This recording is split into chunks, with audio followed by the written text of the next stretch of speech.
Hey guys, so last பார்ட்ல ஹீரோயினும் டேவிடும் meet பண்ணி பேசினது நம்ம ஹீரோக்கு கொஞ்சம் கூட பிடிக்கல. அப்ப டேவிட் எப்படிலாம் ஹீரோவை இன்சல்ட் பண்ணாங்கிறத அவனோட ஃப்ரெண்டு கிட்ட சொல்லி ஃபீல் பண்ணி பேசிக்கிட்டு இருப்பான். அப்ப அவனோட ஃப்ரெண்டு, இது உனக்கு நல்லது தானடா, டேவிடும் ஹீரோயினும் லவ் பண்ண ஆரம்பிச்சிட்டாங்கன்னா உனக்கு டிவோர்ஸ் வாங்குறத விட நீ அவளை விட்டு பிரியறதுக்கு இன்னும் ஈஸியாகிரும். கண்டிப்பா அவளே உன்கிட்ட இருந்து டிவோர்ஸ் வாங்கிட்டு உனக்கு ஏதாவது பணம் கூட கொடுக்க சான்ஸ் இருக்கு. நீ அவகிட்ட இருந்து தப்பிக்கிறதுக்கு டேவிட் தான் இப்போ உன்னோட சேவியரா இருக்கான்னு சொல்லவும் நம்ம ஹீரோக்கு அது கொஞ்சம் கூட பிடிக்கல.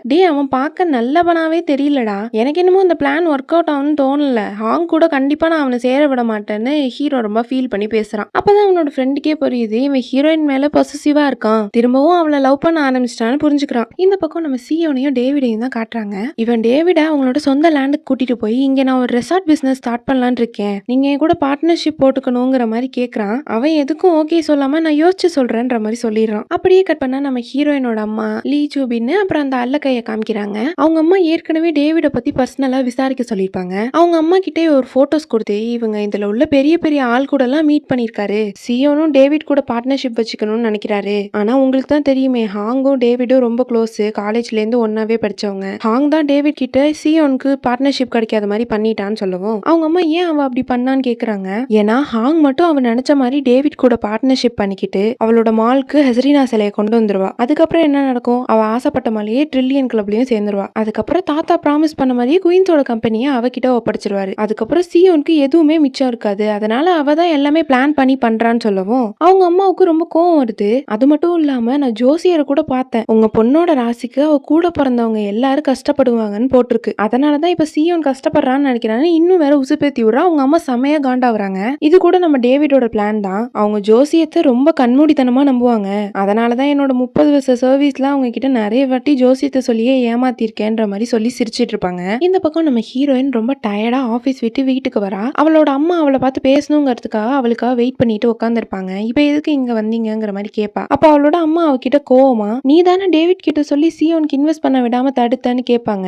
ஏமா நான் அப்படி பண்ண போறேன், அப்படி பண்றதால எனக்கு என்ன லாபம்னு கேட்பா. ஆமா, அப்படின்னா பண்ணாதானே நீ உன் தம்பியை முன்னேற விடாம நீ நினைச்ச மாதிரி குயின்ஸ் குரூப்போட கம்பெனி நீ எழுதி வாங்கலான்னு பாக்குற, அதனாலதான் டேவிட் கிட்ட எதையோ சொல்லி அவனை மனசை மாத்த வச்சிருக்க. ஏன்னா நீ ரொம்ப செல்ஃபிஷானவ, எப்பவும் உன்னை பத்தி மட்டும் தான் யோசிப்ப, சுத்தி உள்ளவங்க எக்கேடு கேட்டு போனா எனக்கு என்னங்கிற மாதிரி நீ பிஹேவ் பண்ணுவ, நீ ரொம்ப சுயநலவாதிங்கிற மாதிரி திட்டிட்டு இருக்காங்க. அப்ப நம்ம ஹீரோயின் முடியாம டக்குன்னு மயங்கி விழுற மாதிரி போறா. டக்குன்னு ஹீரோ அங்க வந்து அவளை தாங்கி பிடிச்சு, மா அவளுக்கு காலையில இருந்து உடம்பு சரியில்லை, இது எல்லாத்தையும் நம்ம அப்புறம் பேசிக்கலாம்னு சொல்றான். உடனே அவங்க அம்மா கோவமா, நீ என்ன இப்ப இங்க இருந்து வெளியில போக சொல்றியா, இருடி உன்னை அப்புறம் கவனிச்சுக்கிறேங்கிற மாதிரி கோவமா இங்க இருந்து போயிடுறாங்க. நம்ம ஹீரோ ஹாங்க பொறுமையா கூட்டிட்டு போய் அவளுக்கு உட்கார வச்சு டேப்லெட்ஸ் எல்லாம் கொடுக்குறான். அவ டேப்லெட்ஸ் போட்டுட்டு இருக்கப்ப, நம்ம ஃபேமிலி கிட்ட உனக்கு இப்படி ஒரு வியாதி இருக்குங்கிறத சொல்றதுதான் நல்லது, நீ இன்னும் ரொம்ப மோசமா போயிட்டு இருக்கேன்ற மாதிரி சொல்றான். நான் உன்கிட்ட ஏற்கனவே இதை பத்தி சொல்ல வேணாம்னு சொன்னேன்ல, அப்புறம் ஏன் திரும்பவும் இந்த டாபிக் எழுக்கிறேன்னு ஹீரோயின் கேட்க, கண்டிப்பா இந்த விஷயம் தெரிஞ்சா உன் ஃபேமிலி உன் மேல இறக்கம் தான் படுவாங்க, அவங்க கண்டிப்பா உன்னை வீட்டை விட்டு துரத்தலாம் மாட்டாங்க, நீ இப்ப கூட ட்ரில்லியன் கப்ல சேர்றதுக்காக தான் இப்படிலாம் பண்ணிக்கிட்டு இருக்கியா, உன் ஹெல்த்தை விட உனக்கு பணம் தான் முக்கியமாங்கிற மாதிரி கோவப்படுறான். நான் அதுக்காகலாம் என் ஃபேமிலி கிட்ட இருந்து மறைக்கல, அவங்க என்ன நினைச்சு கவலைப்படக்கூடாதுன்னு நினைக்கிறேன், ஏற்கனவே அவங்க ஒரு பிள்ளைய இழந்துட்டு ரொம்ப கஷ்டப்படுறாங்க, இப்ப நானும் இப்படி ஆகிட்டேன்னு தெரிஞ்சா அவங்க இன்னமும் வருத்தப்படுவாங்க, அதனால அவங்களுக்கு இது தெரியாம இருக்கிறது தான் நல்லது, அவங்க இத்தனை நாள என்ன செல்ஃபிஷன் தானே நினைச்சிட்டு இருக்காங்க, இனிமேலும் அப்படியே இருக்கட்டும், தேவையில்லாம இதெல்லாம் சொல்லி நான் அவங்களை கஷ்டப்படுத்த விரும்பலன்ற மாதிரி சொல்றா. நம்ம ஹீரோக்கு அவளோட கஷ்டம் புரியுது. அதனால அவளை சோகமா பார்த்துட்டே நிக்கிறான். எனக்கு நம்பிக்கை இருக்கு, நான் சீக்கிரமே குணமாயிருவேன்னு, அதனால நீ என்ன பேஷண்ட் மாதிரி ட்ரீட் பண்றதை ஃபர்ஸ்ட் நிறுத்து, நீ கொஞ்சம் இங்க இருந்து போறியா, நான் தனியா இருக்கணும்ன்ற மாதிரி சொல்லிடுறா. கட் பண்ணா நம்ம டேவிடும் அவனோட அல்ல கைங்களையும் தான் காட்டுறாங்க.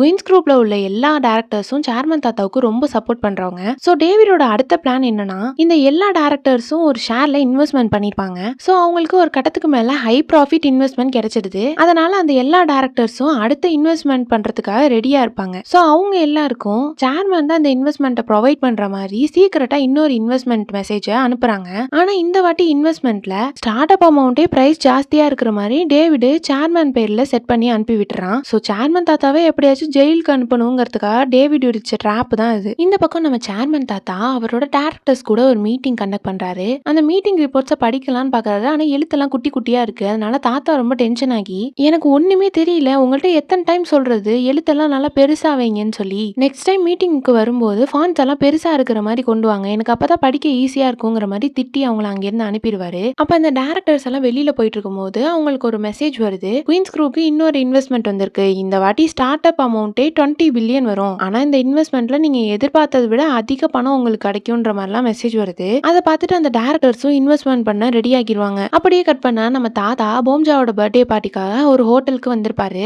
அங்க போம்ஜா அவருக்காக வெயிட் பண்ணிட்டு இருப்பா. தாத்தா உள்ள போனதும் அவரோட ஃபர்ஸ்ட் பையன் வந்து தாத்தா கால்ல விழுந்து மன்னிப்பு கேட்கிறாரு. தாத்தா அவனை பார்த்ததுமே செம்ம டென்ஷன் ஆகி அங்கிருந்து கிளம்புறாரு. குறுக்க போம்ஜா போய் தடுத்து 20 வருஷமா நீங்க அவரை ஒதுக்கி வச்சிட்டீங்க. அவர் என்னதான் சொல்ல வராருங்கிறத கொஞ்சம் காது கொடுத்து கேளுங்கப்பான்னு சொல்றா. நான் எதுக்காக கேட்கணும்? என் பேச்ச கேட்காம மத்தவங்க கூட சேர்ந்துக்கிட்டு அவங்க பேச்ச கேட்டு என்ன சீட் பண்ணான்ல, இவன் என்கிட்ட பேசுறதுக்கு எந்த தகுதியும் கிடையாதுன்னு சொல்லிட்டு தாத்தா அங்கிருந்து கோவமா போயிடுவாரு. தாத்தா ரொம்ப சோகமா வீட்டுக்கு வந்ததும் அந்த செட்டப் அவர் பார்த்துட்டு, நீங்க ஏன் ரொம்ப சோகமா இருக்கீங்க? சரி நீங்க வாங்க நம்ம சாப்பிடலாம்னு சொல்லி அவங்களுக்கு கூட்டிட்டு போய் ஒரு டிஷ் மாதிரி ரெடி பண்ணி கொடுக்குறா. எங்க அம்மா தான் இது எனக்கு சின்ன பிள்ளையா இருக்கும்போது பண்ணி கொடுப்பாங்க. எப்பெல்லாம் நான் ரொம்ப டவுனா ஃபீல் பண்றேனோ அப்ப அந்த டிஷ் சாப்பிட்டா எனக்கு ஒரு மாதிரி ஃப்ரெஷ்ஷா ஃபீல் ஆகும். நான் அதனால தான் உங்களுக்கு இதை எடுத்துட்டு வந்தேன்ற மாதிரி சொல்லவும் தாத்தா ரொம்ப ஃபீல் பண்ணி அவரோட ஃபிளாஷ்பேக் எல்லாம் சொல்றாரு. நான் ரொம்ப ஏழையா இருந்தவன், தெருவுல தான் படுத்து தூங்குவேன், நியூஸ் பேப்பரை தான் பிளாங்கெட்டா போத்திக்கிட்டு தூங்குவேன். ஆனா இன்னைக்கு கொரியாலேயே ஒரு பெரிய பணக்காரரா இருக்கேன். என்கிட்ட பெரிய பெரிய மால்ஸ் எல்லாம் கூட இருக்கு. இந்த கனவை நான் நினைவாக்க எனக்கு 60 வருஷம் ஆச்சு. என்னதான் என் கனவை நான் நினைவாக்குனாலும்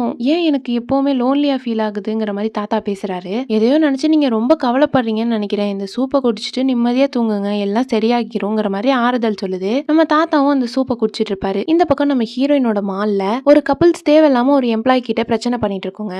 இதுங்க ஏற்கனவே இந்த இடத்துல ஒரு பியூட்டி ப்ராடக்ட் வாங்கிட்டு போயிருக்குங்க. இந்த ப்ராடக்ட் யூஸ் பண்ணதால என் லவரோட ஃபேஸே கெட்டு போச்சு. இதை ரிட்டர்ன் பண்ணிட்டு எனக்கு வேற ஏதாவது ஒரு ப்ராடக்ட் கொடுங்கிற மாதிரி கேக்குதுங்க. ஆனா அந்த எம்ப்ளாயி பொண்ணு இது நீங்க வாங்கி 8 மாசத்துக்கு மேல ஆகுது, இதை ரிட்டர்ன் பண்ண முடியாதுங்கிற மாதிரி சொன்னதும் அந்த கப்பிள்ஸ்க்கு ரொம்ப கோவம் வந்து அந்த பையன் அவளை அடிக்கிற மாதிரி போயிருவான். அந்த பக்கமா தான் நம்ம ஹீரோயினும் வந்துட்டு இருப்பான். அந்த எம்ப்ளாயி பொண்ணை பார்த்ததும் அவளுக்கு அந்த பிளாஷ்பேக் தான் ஞாபகம் வருது. அந்த பொண்ணு தான் அவளோட அம்மாவுக்கு கேன்சர்னு சொல்லி பாத்ரூம்ல நின்று அழுதுட்டு இருப்பா. அது அவளுக்கு ஞாபகம் வந்ததும் உடனே அவளை காப்பாத்துறதுக்காக போய் அந்த பையன் அவளை அடிக்காம தடுக்கிறா. அந்த பையன் ரொம்ப கோவமா அந்த மாலோட சிஓவை இப்பவே வர சொல்லுங்க, நாங்க எங்களுக்கு நியாயம் கேட்டே ஆகணுங்கிற மாதிரி பேசுறான். அப்ப நம்ம ஹீரோயின் அவளை பத்தி அவளை இன்ட்ரோ பண்ணிக்கிறா. நான் தான் இந்த மாலோட சிஓ. என்னோட ஒரு பியூட்டி ப்ராடக்ட்டை தூக்கி நீங்க உடைச்சதுக்கும் இங்க சேல்ஸ் நடக்க விடாம நீங்க ப்ராப்ளம் பண்ணிட்டு இருக்கிறதுக்கும் என் எம்ப்ளாயை நீங்க அடிக்க போனதுக்கும் சேர்த்து உங்க மேல நான் போலீஸ் கம்ப்ளைண்ட் கொடுத்துருக்கேன். செக்யூரிட்டி இவங்களெல்லாம் வெளியில தூக்கி போடுங்கிற மாதிரி கொத்தா அந்த செக்யூரிட்டிஸ் வந்து இவங்க ரெண்டு வெளியில தூக்கிட்டு போயிடுறாங்க.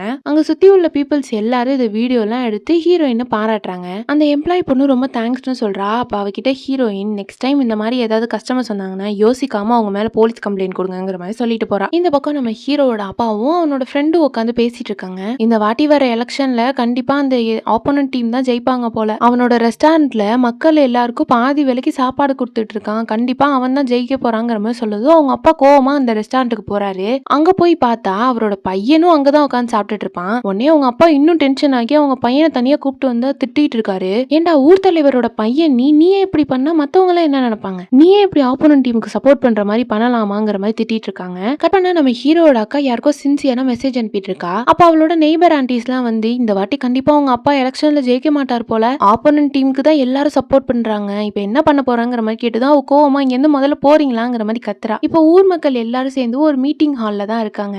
அப்ப அந்த ஆப்போனன்ட் டீம்ல உள்ளவன் அவனோட ஸ்பீச் கொடுக்குறான். எல்லாரும் அவனுக்கு பயங்கரமா சப்போர்ட் பண்ணிட்டு இருக்காங்க. அதே மாதிரி நம்ம ஹீரோட அப்பாவும் ரொம்ப நர்வஸா ஸ்பீச் கொடுக்குறாரு. யாருமே அவருக்கு சப்போர்ட் பண்ணவே இல்ல. அதுக்கு பதிலா அவங்க மருமகளே உங்களுக்கு சப்போர்ட் பண்ணல, இது வரைக்கும் கல்யாணம் ஆன நாள்ல இருந்து உங்களுக்கு ஏதாச்சும் சப்போர்ட் பண்ணிருக்காளாங்கிற மாதிரி கேக்குறாங்க. உடனே அவங்க அப்பாவும் என்னோட மருமக உங்களை மாதிரி என்ன எல்லாம் வெட்டியா இருக்கான்னு நினைச்சிட்டு இருக்கீங்களா, அவ ஒரு கம்பெனிக்கே சிஇஓவா இருக்கா, அவளுக்கு நிறைய வேலை இருக்குங்கிற மாதிரி சப்போர்ட்டா தான் பேசிட்டு இருப்பாரு. அப்ப அந்த இடமே அதிருது.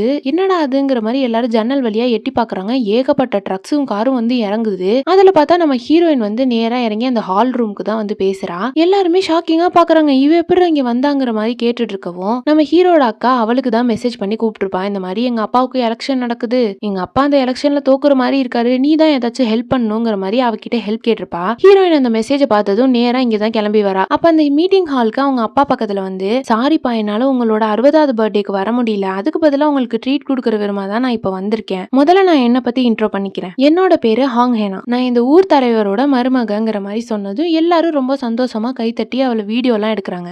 எல்லாருமே ஊர் தலைவரோட பேரை சொல்லி கத்திட்டு நாங்க உங்களுக்கு தான் சப்போர்ட் பண்ணுவோங்கிற மாதிரி பேசிட்டு இருக்காங்க. மீட்டிங் எல்லாம் முடிஞ்சதும் நம்ம ஹீரோயின் அவளோட டிபார்ட்மெண்டல் ஸ்டோர்ல உள்ள எல்லா ப்ராடக்ட்ஸும் உங்களுக்கு கிஃப்டா கொடுக்குறா. அது மட்டும் இல்லாம ஃப்ரீயா எல்லாருக்கும் பெரிய பெரிய செஃப் கூப்பிட்டு சமைச்சும் போடுறா. அந்த ஊர் மக்கள் எல்லாரும் ரொம்ப சந்தோஷமா கிஃப்ட்ஸ் எல்லாம் வாங்கிட்டு சாப்பிட்டுட்டு இருக்காங்க. அதை பார்த்த நம்ம ஹீரோட அம்மா ஹீரோக்கு கால் பண்ணி உனக்கு ஒரு விஷயம் தெரியுமா, ஹாங் நம்மளோட ஊருக்கு வந்து உன் அப்பாவுக்கு சப்போர்ட் பண்ற விதமா கிஃப்ட் சாப்பாடெல்லாம் கொடுத்துட்டு இருக்காடான்னு சொல்லவும் நம்ம ஹீரோ ஷாக்கிங்கா அவ இந்நேரத்துக்கு ஒர்க்ல தானே இருப்பா, இருப்பா. அவ எப்படி அங்க வந்தாங்கிற மாதிரி ஷாக் ஆகி வேகமா அவங்க ஊருக்கு தான் கிளம்பி போறான். நம்ம ஹீரோயின் ஹீரோட ரூமுக்கு தான் போறா. அப்ப அவனோட சின்ன வயசு போட்டோ எல்லாம் பார்த்து ரசிச்சுக்கிட்டே ஒரு டிராயரை ஓபன் பண்ணி பாக்குறா. அதுல ஒரு MP3 சாங் பிளேயரும் இருக்கு. அதை எடுத்துட்டு போய் வெளியில உட்காந்து பாட்டு கேட்டுட்டு இருப்பா. அப்ப அவ பக்கத்துல ஒரு பையன் வந்து உட்காந்துக்கிட்டு, நீங்க யார், இங்க என்ன பண்றீங்கிற மாதிரி கேட்டதும், நான் இந்த வீட்டோட மருமகன் சொல்றா. ஏன்னா மருமகளா, நான் உங்களை இங்க பார்த்ததே இல்லையேன்ற மாதிரி சொன்னதும், ஆமா நான் கல்யாணம் ஆகி இந்த பக்கம் வரவே இல்லை, அதுக்கப்புறம் இப்பதான் வந்திருக்கேன், நான் கிம்மோட ஒய்ஃப் தான் சொன்னதும் அந்த பையன் உடனே ஷாக் ஆகி, அப்படியா, உங்களை சந்திச்சதுல ரொம்ப சந்தோஷம், எங்க அப்பா நீங்க கட்டி கொடுத்த பில்டிங்ல தான் பாக்ஸிங் கிளாஸ் வச்சிருக்காரு,